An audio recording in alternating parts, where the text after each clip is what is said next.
Hello, my name's Mel, welcome to my world, and for those of you that are new to my channel, it's all about van with windows and van with windows related stuff. So if that's something that interests you, then please do consider subscribing to my channel. Now that new opening line was for Chris Nicholson. And it's Wednesday, so this is Waffle on a Wednesday. So let's jump straight into it and answer some of your weird and wacky questions. And I'm going to begin with the first one, which is, will you marry me? No, unless of course you've got a boat. Preferably a motor sailor. A Fisher 34 would be really nice, and if you've got one of those, then I will consider marrying you. Send me some photos of your boat and we'll talk about it. Right, so now let's talk about so let's get on with some proper questions.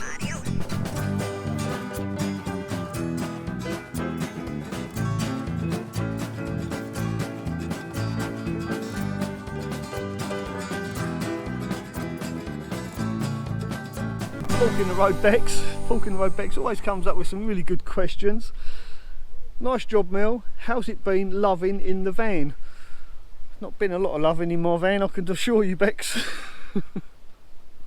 Right. Now, 24K says, my main concern with huge skylights is security, easy access for folk to climb in. Not really, because you've got to get on the top of the van first. And if you did get in through the skylight, have you seen the size of my mate John? He's a big fella, and I wouldn't want to drop down on top of him when he's sleeping. That's for sure. And he's got a dog. Yeah, so if you get into John's van through the skylight, good luck to you, mate. You're gonna need it. Now, Chirpy Chesert Nomad and Biased and Blinkered both asked the same question. Where did my friend John get his skylights from? Well, John got them from a company that breaks caravans. They take caravans apart and sell all the bits and pieces. I'll try and find where John got those from, and I'll put a link in the description of this video for anyone else that's interested in buying those skylights or windows or soft furnishings. I think they do everything, fridges, ovens, the lot, everything this company does apparently. And I will get a link off of John, and I'll put it in the description of this video to that company for anybody else that's interested in buying that sort of stuff. It's probably be an eBay link, so I'll put it in the description of this video for you guys, okay? So hopefully that answers that question.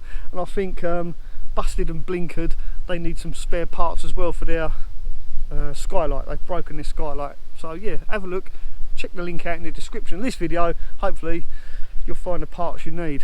Good luck with that. So this next question is completely unrelated to camper vans. Well, it's kind of related because that's what I use my camper van for, and that is metal detecting. A couple of questions about my metal detecting antics, because last week's Waffle on a Wednesday I ended by saying I'm going to take my metal detector across the field and see what I can find. As you can see, it's quite a nice field, and right over there is Canary Wharf, so this field is quite close to London, so it was quite fascinating what I found. I'll show you in a minute what I found, but to answer these questions first, and this comes from Gareth Shiner. Will you be doing a video with your metal detector? Well, if enough people want me to do a video about metal detecting, I will, so leave a comment in the description of this video if you'd like to see me dig stuff up in this field. I'll show you what I found last week in a minute. Just answer these questions first. What metal detectors do you own? I own a Equinox 800, which I use for land detecting, and that's made by a company called Minelab. And for the beach metal detecting and underwater detecting, I have a Minelab Excalibur 2, and I use that when I'm diving as well, when I'm treasure hunting for the real good stuff. But more about that later. We won't go into too much detail about that. David asks, where's the find show from the field? Don't tell us you blanked. No, David, I did actually find something, and I've got a little tub here just for you to show you what I actually found in this field last week. So the big reveal. What I found last week in the field whilst metal detecting. Seems like quite a few people, including David, asked. So the biggest thing I found was this big lump of brass. No idea what it's off, probably a piece of machinery, or maybe even something more sinister, because I did actually find something quite nasty. and that is, you can see I've got quite a tub full of stuff here. Don't worry, I'm not going to show you all everything, I'll just show you the interesting stuff. So this is a piece of shrapnel, probably from some kind of bomb or mortar shell, and I can tell it's shrapnel because of the jagged edges. You see how it's just been forced apart and broken. It's actually broken metal. It looks like china or something like that, but it's not. It's actually a piece of steel or brass or something. I think it's brass, but look how it's fragmented. So that's been blown apart. Frightening, the force that it would have taken to blow that. And there's quite a few bits like this in here. So there's definitely a bomb gone off in this field at some point. Yeah, quite a few bits like that. There's another one here. You see how it's all fragmented and just blown apart. And I know this because of my diving experience. I've dived on shipwrecks that have been blown out of the water basically. And the sides of the hull, you can see where the bomb has hit, or the torpedoes hit the boat and just blown it apart.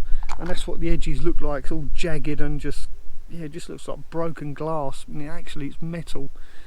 Quite frightening. Sticking on the same subject. It's a bit grim, I know.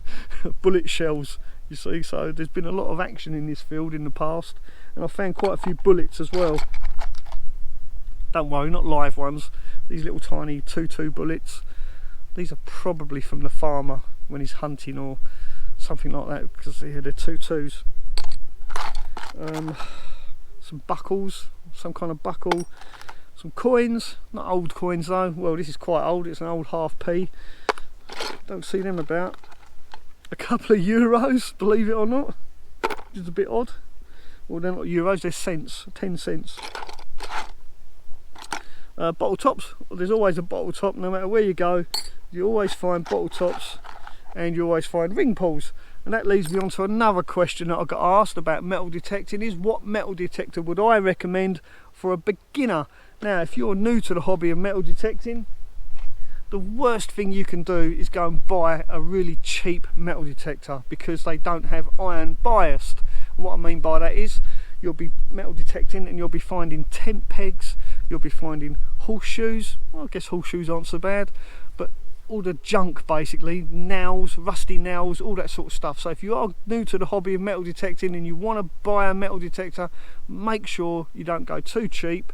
Make sure you get a metal detector that's got iron bias, that can discriminate between iron, which is ferrous, and non-ferrous metals, because it's the non-ferrous stuff that's the interesting stuff, gold in particular, and brass.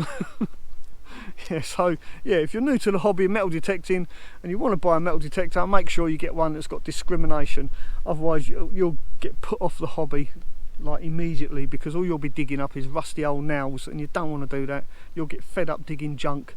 But even again, like even with a quite expensive metal detector like I've got, you still end up digging up bottle tops and ring pulls, unfortunately, and bits of tin foil on the beach where people have had their sandwiches in tin foil and they just screwed the tin foil up and buried it in the sand. Yeah, just messy. There's no need for that. Take your rubbish home, don't leave it on the beach, it's nasty. Right, enough of the metal detecting, let's get on with some more van related questions. So let's put the van back into the shot. There you go. Right, so some van related questions. So Martin Wilson from Kent Van Life. Hi Martin, I did promise I'd answer this question. Where did you get the shiny wheel trims from for the Iveco? Well, John tells me those shiny wheel trims, they're not that good. He has to hold them on with cable ties.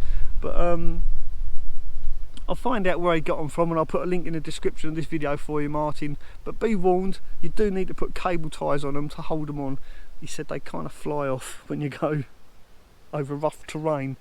And to get here on this farm where he keeps his Iveco, is quite a rough potholed road, and he said yeah, they kept falling off, so I had to put cable ties on them. So just be warned, they're not that good, even though they do look quite smart. If money was no object, what metal detector would you buy? I would buy a Minelab GPZ 7000 metal detector, hands down the best metal detector on the planet. Downside is it is around about £8,000, so yeah, probably won't ever own one of those. David Westwood, I didn't know you were into motocross, Mel. Well, I'm not really into motocross. I used to be into motorbikes. I've had quite a few motorbikes in my time, but I kept falling off. And the older I got, the more it hurt and the longer it took to heal. So I decided to knock it on the head. No more motorbikes for me. Because it just takes too long to heal and it hurts a lot more as well, for a lot longer. So what for you youngsters? The Three Musketeers asks, "Hi Mel, just a quick question. How did you hold the polythene to the ceiling? Cheers, Kevin." Well, Kevin, to hold the polythene to the ceiling of my van, the polythene I use for insulation barrier, I simply used a staple gun. Just hold it up, staple it, and then cover those staples with little tiny patches of silver foil tape. Stop them getting wet, basically, stop any moisture getting to the staples and going rusty. So yeah, just use a staple gun, but make sure you cover those staples with a little bit of silver foil insulation tape stuff. Hope that helps. Makes sense. Thank you for the question. Ant-Man says, Ant-Man quotes, "That Iveco Daily's big enough for a bathroom install, don't you think? It's massive." Yes, it is massive, but my friend John only uses that Iveco Daily for weekends and track days because he's into motocross. He's actually got a company that repairs motocross motorcycles, but more about that in a later video. We'll go into more detail about that. A couple of fun facts about the Iveco. Iveco is an acronym for Industrial Vehicle Corporation, and the first bunch of dailies launched back in the 70s were badged as Alfa Romeos, apparently. That's interesting. I wonder if there's any still around, an Alfa Romeo Iveco Daily. Yeah, very interesting. Thank you, Ant-Man, for that. Now, people are still asking me, will I be selling my Sprinter and replacing it with the Iveco Daily? No, I'm not selling my Sprinter. The Iveco Daily doesn't belong to me. I am actually doing it for a friend. I'm revamping it, refurbishing it. So the Iveco Daily isn't for sale either. So no, my Sprinter isn't for sale and the Iveco Daily isn't for sale. Definitely not yet anyway. Unless I suddenly want to buy a boat, then I may sell my Sprinter. But with a bit of luck, I'm going to marry someone with a boat, so we'll be all right. No need to sell Sprinter. Well, there you go. If you like this waffle on a Wednesday, please do give me the thumbs up, and don't forget, if you're new to my channel, please do consider subscribing, and by subscribing to my channel, help me feed a cat. I've got two, they're both hungry. Oh, really? That's rubbish. Take two. Radio.